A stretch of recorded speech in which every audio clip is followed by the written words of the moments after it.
দাদি, ও দাদি, তোমাদের বাড়িতে আমার মা এসেছে নাকি গো?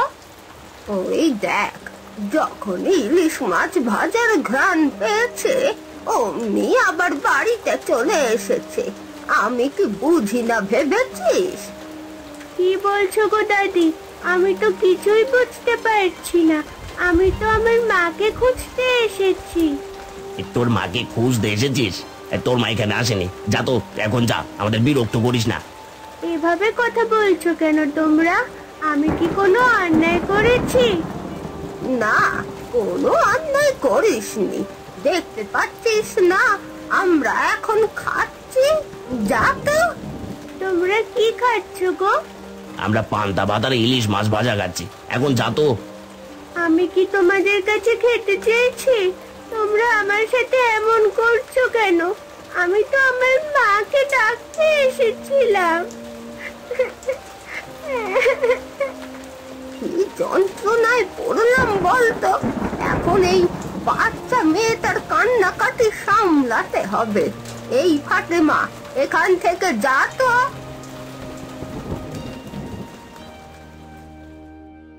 কিরে মা, তুই কাঁদছিস কেন?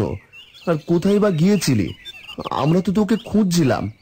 আমি তো মাকে খুঁজে না পেয়ে খুঁজতে খুঁজতে সুজন চাচার বাড়িতে গিয়েছিলাম। সুজনের বাড়িতে গিয়েছিলি সেটা না হয় বুঝলাম, কিন্তু তুই কাঁদছিস কেন? আমি গিয়ে দেখি সুজন চাচা ও বুড়ি দাদি খাবার খাচ্ছে। তুমি বলো, আমি কি জানতাম? খাবার খাচ্ছে তো কি হয়েছে? তোকে ওরা বকাবকি করেছে নাকি? হ্যাঁ মা, ওরা আমাকে অনেক অপমান করেছে। আমি নাকি মাছ ভাজার ঘ্রাণ পেয়ে ওদের বাড়িতে গিয়েছি। থাক মা, কাঁদিস না। ওরা কাজটা মোটেই ভালো করেনি। বাবা, আমিও পান্তা দিয়ে ইলিশ খেতে চাই। তুমি আমাকে খাওয়াবে বলো? কি সব বলছিস? তোর বাবা খাওয়াবে কোত্থেকে? জানিস না তোর বাবার হাতে টাকা নেই? আহা, ছাড়ো না, বাচ্চা মেয়েও তো বোঝে না। আচ্ছা মা, আমি তোকে পান্তা ইলিশ খাওয়াবো। এবার খুশি? কবে খাওয়াবে বাবা? আমি ওদেরকে দেখিয়ে দেখিয়ে তারপর খাবো। ঠিক আছে মা, আমি যত তাড়াতাড়ি সম্ভব তোকে পান্তা ইলিশ খাওয়াবো। কি হলো করিম? অনেকদিন পর তুমি আমার বাড়িতে এলে। হ্যাঁ, বড্ড বিপদে পড়ে আসতে বাধ্য হলাম। কেন, কি বিপদে পড়ে এসেছো? চাচা, বর্ষার দিন তো কাজ বাজ করতে পারছি না, হাতে একটাও টাকা পয়সাও নেই। এটা তো স্বাভাবিক, বর্ষার দিনে কারোরই কাজ বাজ থাকে না। চাচা, আপনি আমাকে একটা কাজ দিতে পারেন? আমার বড্ড উপকার হয়। বর্ষার দিন তো আমার এখানেও কোনো কাজ নেই, তোমাকে আমি এখন কোনো কাজ দিতে পারছি না। চাচা, একটু দেখুন না, চেষ্টা করলে হয়তো আপনি আমার জন্য একটা কাজ পাবেন। আমি সত্যি বলছি, আমার হাতে এখন কোনো কাজ বাজ নেই। তাহলে চাচা, আপনি আমাকে কিছু টাকা ধার দিতে পারবেন? আমি সময় মতো দিয়ে দেব। টাকা ধার কিভাবে দিই বলো তো? তারপর সময় মতো তুমি আমার টাকা পরিশোধ করতে পারবে না। পারবো চাচা, পারবো। আমি দুদিনের মধ্যে আপনার টাকা দিয়ে যাব। কথা দিচ্ছ তো? একদম চাচা, আমি কথা দিচ্ছি। আপনি আমাকে কিছু টাকা দিন। ঠিক আছে, তোমার উপর ভরসা করে আমি তোমাকে কিছু টাকা ধার দিচ্ছি, তবে সময় মতো আমার টাকা ফেরত চাই।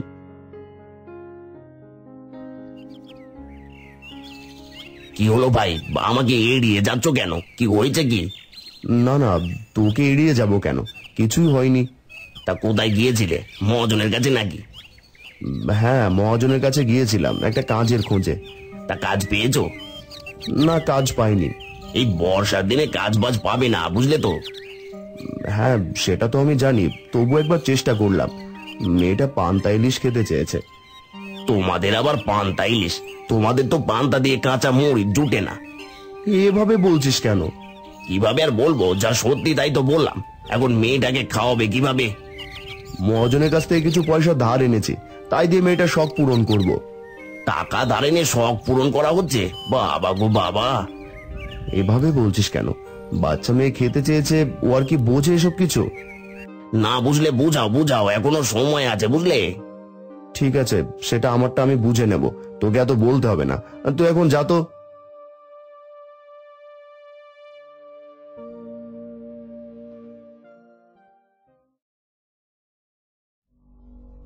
এ মা, শুনছো? করিম ভাই মহাজনের থেকে টাকা ধারে নিয়ে ইলিশ পান্তার আয়োজন করছে।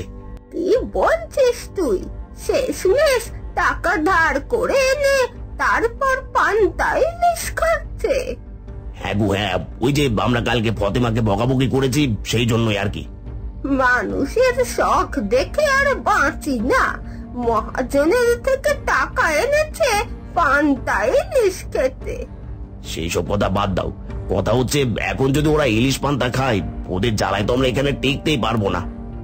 এটা তুই ঠিক কথা বলেছিস, ওরা আমাদেরকে ছোট করবে। তাহলে কি করা যায় বলো তো?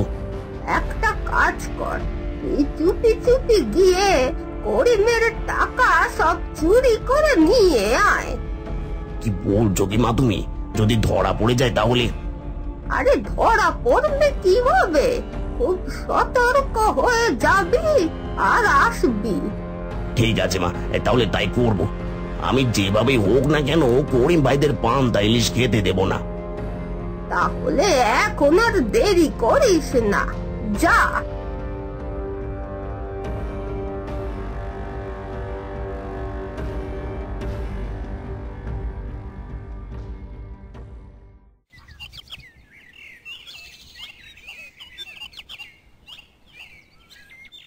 আমার কি সর্বনাশ হলো গো!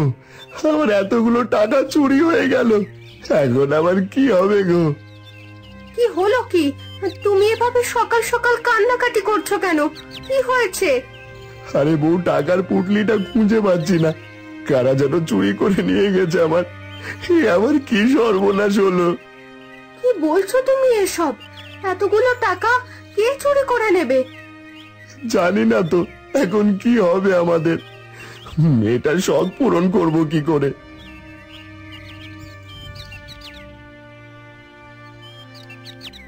বাবা, তাহলে কি আমরা এবারও পান্তা ইলিশ খেতে পারবো না? দেখেছো বউ, এই মেয়ের কথার জবাবে এখন কি দেবো বলো তো? তুমি কান্নাকাটি করো না, দাঁড়াও আমি দেখছি।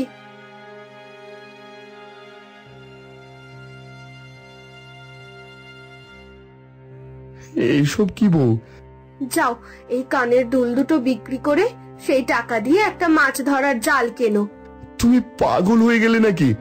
তোমাকে আমি এমনিতেও কোনো সোনার জিনিস গড়িয়ে দিতে পারি না। সোনার জিনিসের থেকে সংসারের শান্তি আমার কাছে অনেক বেশি। যাও যাও, এখন আর দেরি করো না।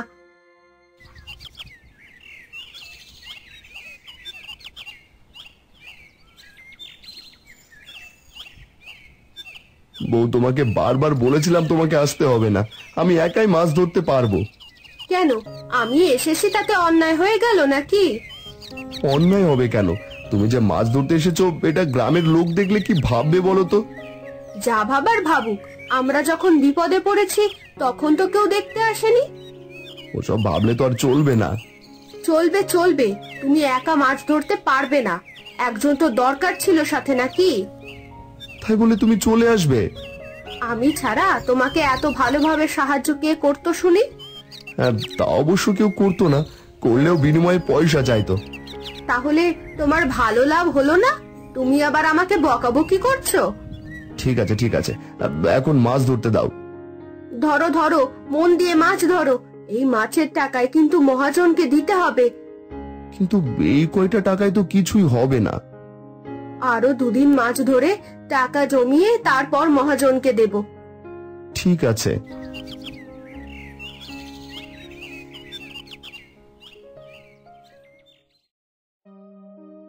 সুজন চাচা, ও সুজন চাচা, দেখো আমরা তোমাদের জন্য মাছ নিয়ে এসেছি। মাছ? কিসের মাছ আবার? আমরা তো অনেক মাছ ধরেছি, তাই ভাবলাম তোদেরকেও একটু দিয়ে যাই, তোরা না খেয়ে থাকবি। না খেয়ে থাকবো মানে? আমরা কখনো না খেয়ে থাকি নাকি? আমরা আবার তোমাদের মতো না, আমরা পাড়া প্রতিবেশীকে রেখে কিছু খাই না, তাদেরকে অপমানও করি না। তুমি কি আমাদের এখানে মাছ দিতে এসেছো নাকি অপমান করতে এসেছো? অপমান করতে আসেনি, অপমানের জবাব দিতে এসেছি। নাও এখন মাছগুলো রাখো। বাবা বাবা, দেখো ওই যে সেই টাকার পুটলি। কি বলছিস তুই? হ্যাঁ বাবা, এই পুটলি আমি নিজের হাতে তোমার জন্য বানিয়েছিলাম, আমি চিনতে ভুল করব না। সুজন, তার মানে তুই এই কাজ করেছিলি তাই না? না না বাবা, আমি করতে যাব কেন? আমি এসব কেন করব? মিথ্যে কথা বলিস না সুজন, সত্যি করে বল, সত্যটা কিন্তু ধরা পড়ে গেছে। আসলে আমি তোমাদেরকে একটু বিপদে ফেলতে চেয়েছিলাম। ছি সুজন, আমি তোকে নিজের ভাইয়ের মতন দেখতাম, আর তুই আমার এই সর্বনাশ করলি। আমি মহাজনের কাছে বিচার দেব। না না, এমন করো না ভাই, দয়া করে এমন করো না। আমি শুধু তোমাদেরকে একটু বিপদে ফেলতে চেয়েছিলাম। তোর থেকে আমি এটা আশা করিনি। হ্যাঁ, আমাকে ক্ষমা করো দাদা, আমি আর কখনো এমন করব না, আমার ভুল হয়ে গেছে। দেখ, যে মেয়েটাকে তোর অপমান করেছিলি, সেই বাচ্চা মেয়েটা তোকে ক্ষমা করে দিতে বলছে। আমি বুঝতে পেরেছি ভাই, আমাকে ক্ষমা করো। আমি আর কোনোদিন এমন অসৎ কাজ করব না। আর তুমি তোমার টাকা নিয়ে যাও।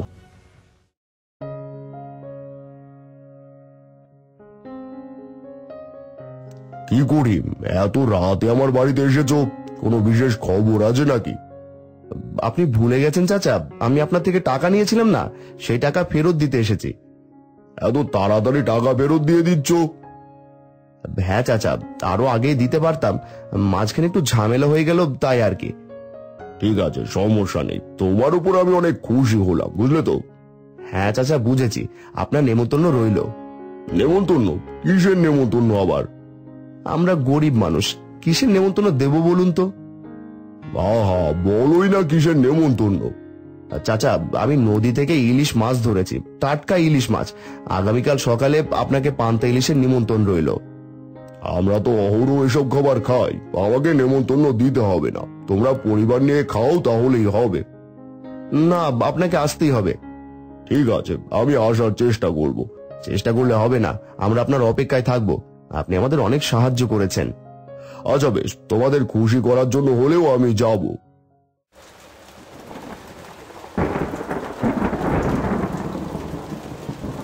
আরে চাচা, আপনি এসেছেন? আমরা তো আপনার অপেক্ষাতেই ছিলাম, আসুন আসুন, বসুন। আরে এত ব্যস্ত হতে হবে না, না এসে উপায় আছে, তুমি যেভাবে আমাকে বললে। চাচা, আপনি এসেছেন, আমরা অনেক খুশি হয়েছি। আপনি বসুন। তোমাদেরকে খুশি করার জন্যই আমি এসেছি। এই বর্ষার দিনে সবাই মিলে পান্তা ইলিশ খেলে দারুণ লাগবে। পান্তা ইলিশ বুঝি তোমার অনেক পছন্দ, তাই না? হ্যাঁ, পান্তা ইলিশ খেতে আমার অনেক ভালো লাগে। এই বর্ষার দিনে পান্তা ইলিশ খুব মজার। এই মেয়েটার জন্য এত কিছু, বুঝলেন তো বাবু? ও বাবা, সুজন চাচার বুড়ি দাদিকে খবর দিলে হতো না, আমরা সবাই মিলে খেতাম। হ্যাঁ রে, আমি তাদেরকে খবর দিয়ে দিয়েছি, তারা একটু পরে চলে আসবে। তাহলে তো আরো ভালো, সবাই মিলে খাওয়ার মজাই আলাদা। সুজন চাচা এবং বুড়ি দাদি চলে এসেছে, এবার আরো মজা হবে। তোমরা চলে এসেছো, বসো বসো, এখানে এসে বসো। না মানে বসতেও কেমন লাগছে, সবার সাথে এখানে বসে খাবো। আমি তোমাদেরকে নেমন্তন্ন করেছি, তাহলে তো একসাথে বসে খেতেই হবে, তাই না? আমাদেরকে ক্ষমা করে দে করিম, আমরা সব সময় তোদেরকে ছোট হিসেবেই জেনেছি। আমরা তো ছোটই বুড়িমা, আমরা গরিব, বড় লোক তো নই। এভাবে বলিস না, তোরা গরিব হলেও তোদের মনটা অনেক বড়, এখন বুঝতে পারছি। সত্যি করিম ভাই, তোমরা আমায় ক্ষমা করে দিও, আমরা তোমাদের অনেক বিপদে ফেলার চেষ্টা করেছি। এখন এসব কথা বাদ দিয়ে সবাই খেতে বসো তো। হ্যাঁ হ্যাঁ, সবাই খেতে বসো। মা, তুমি আমাদেরকে খাবার দাও। এই বর্ষায় পান্তা ইলিশ অবশেষে আমরা খাচ্ছি।